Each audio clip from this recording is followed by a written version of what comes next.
Airlines around the world ground Boeing's flagship 787 Dreamliner. They're worried about the reliability of the sophisticated new jet after a series of scares. It's raising concerns over safety in an industry desperate to reduce costs, and it's a big blow to passenger confidence.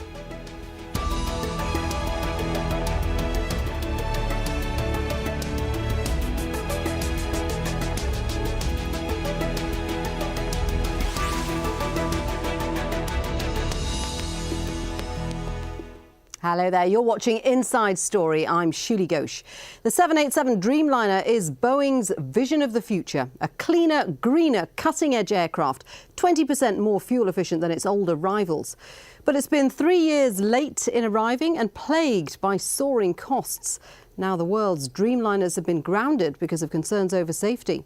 The 787 aircraft has suffered a string of problems. After a global directive by the US regulator, countries from Japan to Chile to India have taken them out of service, and they won't be allowed to fly again until aviation authorities say they're safe.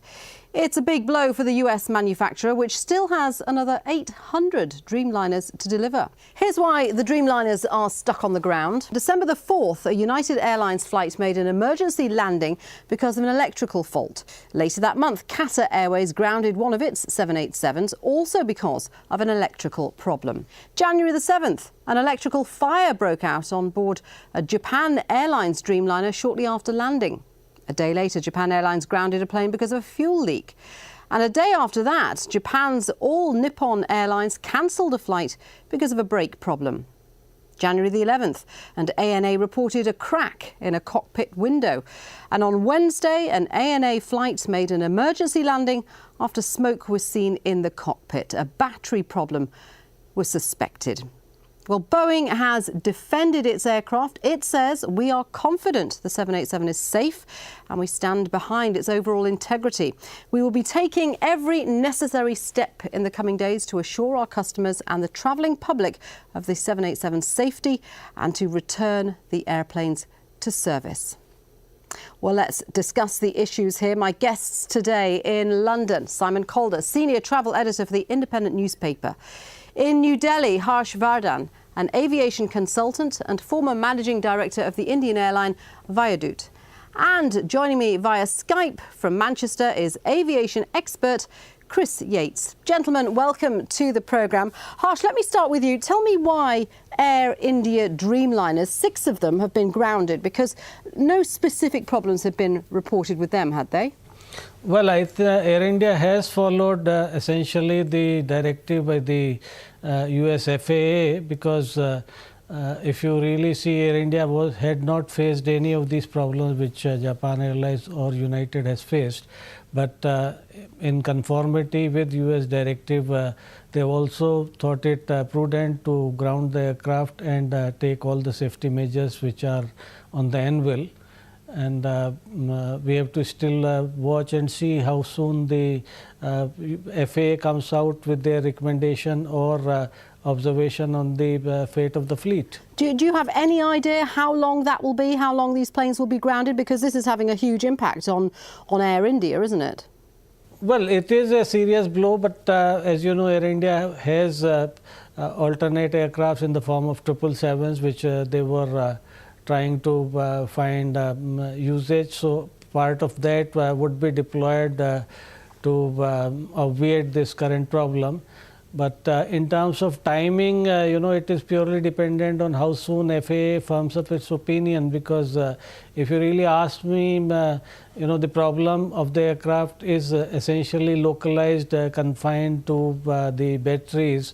So I personally feel that it shouldn't take much time for FAA to come out with alternate solutions and Boeing to convince FAA that what steps they propose to take.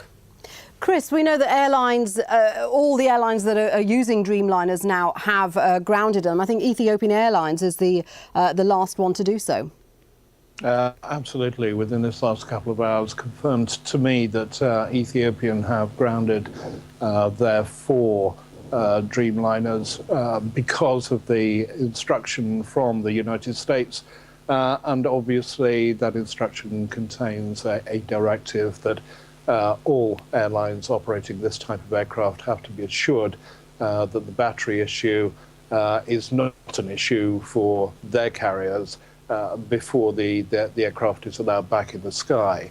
And I think just reflecting on what we've just been talking about, yeah, this is an issue that's primarily isolated to the power requirements of the aircraft, the battery specifically, and may not have shown up in the previous flight tests for the aircraft, many of which might well have been much shorter than the commercial flights that the aircraft is carrying out now. For those of us, Chris, who don't really understand the ins and outs of what constitutes a real problem for the Dreamliner, and we've talked about cracked windows and smoke, but my understanding is it is the battery that is the biggest problem. These are lithium batteries, and the problem with the batteries is that they could cause damage to critical systems. Is that correct?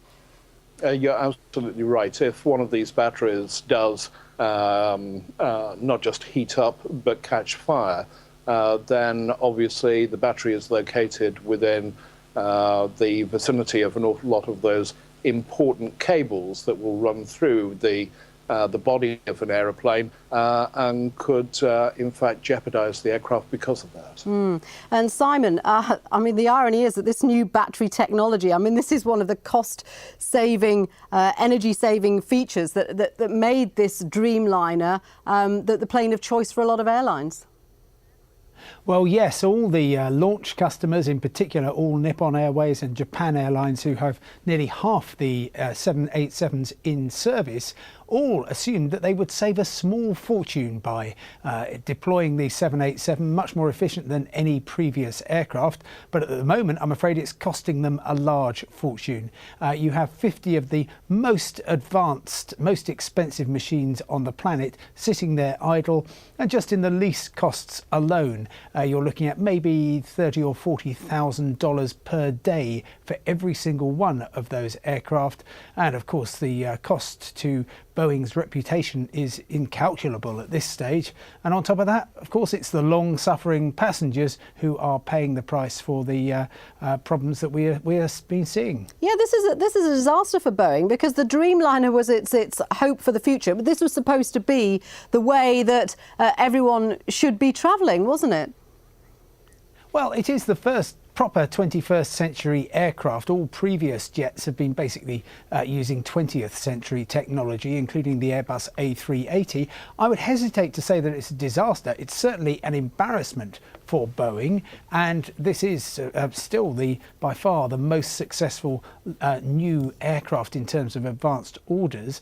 And bear in mind that even the Airbus A380 Super Jumbo had a massive problem a couple of years ago in Singapore, when there was an uncontained engine failure, which could have been extremely serious. The Qantas jet was safely landed, everybody got off, but that is a different order of magnitude from the problems we have been seeing with the 787 Dreamliner, serious though they are. OK, you mentioned Airbus there. Let's just have a look at Boeing versus Airbus. Boeing has actually been flying pretty high of late, pulling ahead of its rival Airbus. The US company booked 921 orders for new aircraft in 2012. European company Airbus had orders for 833. Airbus had won the previous year's race by a record margin. Boeing's also taken off when it comes to delivery. 601 new planes reached their destination in 2012 compared to Airbus's 588. That's the first time in 10 years it's been beaten by Boeing. Chris, certainly in terms of the duopoly that we've got for the manufacture of passenger jets, this was a good year for Boeing. So it's not going to be happy at what's happened to its Dreamliners. Has been a good year for Boeing, of course. This is extremely bad PR for the rollout of a brand new aircraft like the 787. The Boeing share price down 3% yesterday. I would imagine that similarly the share price is going to be impacted again today when trading opens just about now in the United States. So we wait and see precisely what the market reaction is, and then going forward from there, what the reaction from other carriers who've got 787s on order is going to be. What Boeing don't want to see at the moment is any cancellation of those orders going forward. Do you agree with Simon's point that this is embarrassing for Boeing, but not necessarily a disaster? Yes, I pointed out, and in agreement with Simon, bad PR for Boeing. It's not what they wanted to see. Yes, we did see issues with the A380 when that was introduced. That's the super jumbo, isn't it? And that also had problems with defects. A crack in the wing, I think, was the main one. Absolutely, and all of these problems are similar to other aircraft launches over the years. Anytime you do introduce a new aircraft into service, in that first few months, maybe up to a year, 2 years, you will get defects that seem to appear. And yes, we do focus on aviation for all of the obvious reasons. These things tend to get magnified. Whether we're magnifying this beyond the seriousness that it apparently is, I think is wide open to conjecture at the moment. Harsh, do you think with the problems that we're seeing with the Dreamliner and clearly the problems that Airbus have had with its A380, do airlines like Air India expect compensation when things like this go wrong? Well, once the first priority right now is to put the aircraft back in air. I agree with Chris. I think there has been overreaction on the part of both Japan safety authorities as well as FAA, because these kind of initial problems happened on all the inductions, and eventually the aircraft starts stabilizing. And we must understand, say, new technology, new breakthrough technology aircraft, it takes time. Now, coming to the compensation, I'm sure all the operators would be working for compensation, but given the fact that the FAA has grounded, I do not know how much Boeing is going to entertain that. But surely there is a case for compensation, because the aircraft has been grounded and it has resulted into total disruption of schedule. More than that, the future operations, future induction of aircrafts, the current orders, if there is any serious problem which emerges, how are you going to replenish it? I think these are the questions which have to be answered in due course of time. But I do not see that it would reach to those situations, because to me, still it is a localized problem. Other problems which have been highlighted are reasonably common with other fleet inductions and even on regular fleet inductions. So I think we have to wait and watch. I hope that the situation will clear in the next 48 hours. Well, clearly there's been a lot of anger over the recent faults with the Dreamliner. In India, we've had some very tough criticism indeed. Here are the thoughts of a former aviation minister and an opposition leader. The Dreamliner is just like a Chinese toy, and I have traveled in it several times. I've spoken to the crew also, and they say that even the interior of the plane is like a Chinese sofa and is breaking into pieces. I have heard a lot of complaints about the aircraft. Dreamliner deal itself was a big, what you can say, suspicious. And the very fact that the planes have not been to the expectations and have to be grounded calls for an immediate inquiry at the highest level as to fix the responsibility as to how India has been burdened by these dead machines and how much losses India and Air India as a whole have suffered. Simon, it's interesting that reaction to this bright new plane of the future is so mixed. I mean, people who've travelled on it seem to say, either, oh, it's absolutely fantastic, and they rave about it, and other people like that, the former aviation minister, saying it's tiny and it's like a Chinese toy. Well, no, I think the passengers of the future, and let's hope and trust that this is just a grounding that lasts maybe for a few days or weeks rather than stretching into months or years. I think it is the first aircraft that has properly been designed for passenger comfort. everything about it looks good, from the windows, much larger than on ordinary aircraft. There's a lot more space to stow your cabin baggage, increasingly important, of course, these days. And then passenger comfort is very much at the top of the list. For example, the pressurization in the cabin is at a higher pressure than it is on many other jets. And the idea is that if you're on a very long flight, then you'll feel a lot better when you get off. And of course, the great thing about it, and its absolute prime virtue, is its economy. It uses perhaps 15% less fuel than comparable aircraft per passenger per kilometre. It also, on top of that, is able to fly much further, and so that means it's going to open new routes. And Ethiopian Airlines, for example, which has been using it very, very successfully on the route from Addis Ababa to Toronto, is going to be appalled that it can't fly that route, because it was performing very well indeed for the airline. It is a great airline. I mean, clearly there's a lot of thought gone into its design and manufacture, but do the manufacturers, do Boeing, make significant profits on this plane, or is there a battle to price it so cheaply that they're not actually making their money back just yet? Oh no, I think they will be looking upon this as maybe the 777, which is effectively the aircraft at the moment that's paying the rent in the very expensive business of aviation aircraft manufacture. They will look upon this as their bright hope for the future. It will, they hope, will be very profitable indeed, with close on 1,000 on order. And of course, not all those orders may be fulfilled. We've already seen, for example, Monarch in the UK cancelling its order for Dreamliners because, as you rightly said at the start, the thing arrived 3 years late, and many airlines are just thinking, well, we don't really want to wait. We certainly don't want an aircraft which is not going to perform properly and safely, and they may well be wandering back to Airbus to say, let's have another look at your Airbus A350 XWB, which is the brave new hope from Toulouse, from the Airbus factory there. Chris, what's happened to that A350? I mean, that's the Airbus's equivalent to the Dreamliner, but it's not due till 2014, is it?